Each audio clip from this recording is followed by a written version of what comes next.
ಶಾಲೆಗಳು ಅಭಿವೃದ್ಧಿಪಡಿಸೋದು ಮತ್ತು ಶಾಲೆಗಳನ್ನ ಮಕ್ಕಳ ಸಂಖ್ಯೆನ ಹೆಚ್ಚಿಗೆ ಮಾಡೋಂಥದ್ದು ಸಾಮಾನ್ಯವಾದ ವಿಷಯ ಅಲ್ಲ.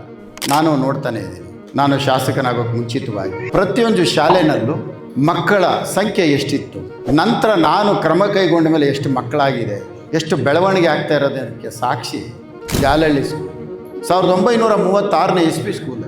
ಶಾಸಕನಾಗಿ ನಾನು ಆ ಸ್ಕೂಲ್ಗೆ ಭೇಟಿ ಕೊಟ್ಟಾಗ ಇಡೀ ಶಾಲೆಗೆ ಇದ್ದಂಥದ್ದು 180 ಜನ.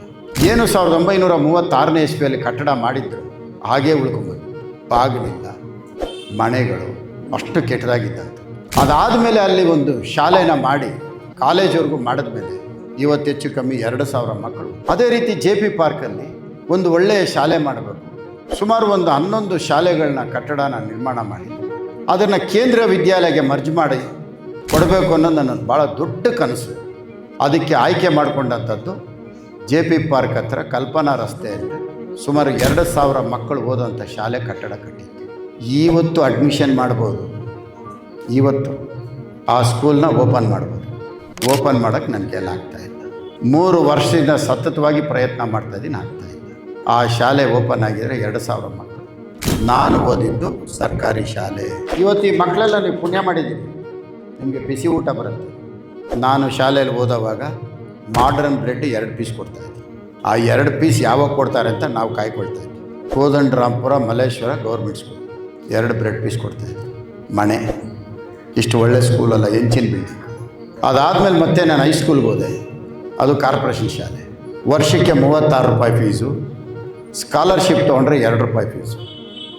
ನನ್ನ ತಂದೆ ಜೊತೆಯಲ್ಲಿ ತಾಲೂಕು ಆಫೀಸ್ಗೆ ಹೋಗಿ, ಮೆಜೆಸ್ಟಿಕ್ ತಾಲೂಕು ಆಫೀಸು, ಅರ್ಜಿ ಕೊಟ್ಟು ಸಾಯಂಕಾಲದವರೆಗೂ ಕಾಯ್ಕೊಂಡಿದ್ದು, ಅರ್ಜಿ ತೊಗೊಂಬಂದು ಸ್ಕೂಲಿಗೆ ಕೊಟ್ಟರೆ 2 ರೂಪಾಯಿ ಫೀಸು. ಇದು ನನ್ನ ವಿದ್ಯಾಭ್ಯಾಸ. ಈ ಕಷ್ಟ ಗೊತ್ತಿದ್ದರಿಂದ ಶಾಲೆಗಳನ್ನ ಬೆಳೆಸೋಕೆ ಹೋಗಿದ್ದು.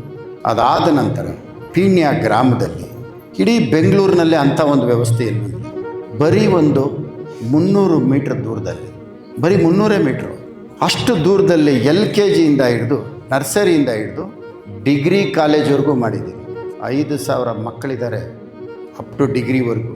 ಇದು ಬಡವರಿಗೆ ಬಡತನದಲ್ಲಿದ್ದವ್ರಿಗೆ ಕಷ್ಟ ಅರ್ಥ ಆಗುತ್ತೆ. ಹಂಗಾಗಿ ಪಕ್ಕದಲ್ಲಿ ಒಂದು ಕಾಲೇಜನ್ನು ಪ್ರಾರಂಭ ಮಾಡಬೇಕು. ಮಹಾನ್ ಭಾವರು ಇದನ್ನೇನಾದ್ರು ಕಟ್ಟಿದ್ರೆ ಮುನಿರತ್ನ ಉದ್ಘಾಟನೆ ಮಾಡಿಬಿಡ್ತಾನೆ, ಇದು ಮಾಡಬಾರ್ದು, ನಿಲ್ಲಿಸಿದ್ದಾರೆ. ರಾಜಕೀಯದ ದ್ವೇಷ, ಅಸೂಯೆ ಯಾವ ಮಟ್ಟಕ್ಕೆ ಹೋಗ್ತಾ ಇದೆ ಅಂದರೆ, ಹಿಂದೆ ಎಲ್ಲ ರಾಜಕೀಯ ಇತ್ತು, ಚುನಾವಣೆಯಲ್ಲಿ ಅವ್ರು ಗೆದ್ದರು, ನಾವು ಸೋತ್ವಿ, ಇಷ್ಟೇ ಇರ್ತಾಯಿತ್ತು. ಆದರೆ ಇವತ್ತು ಹಂಗಿಲ್ಲ.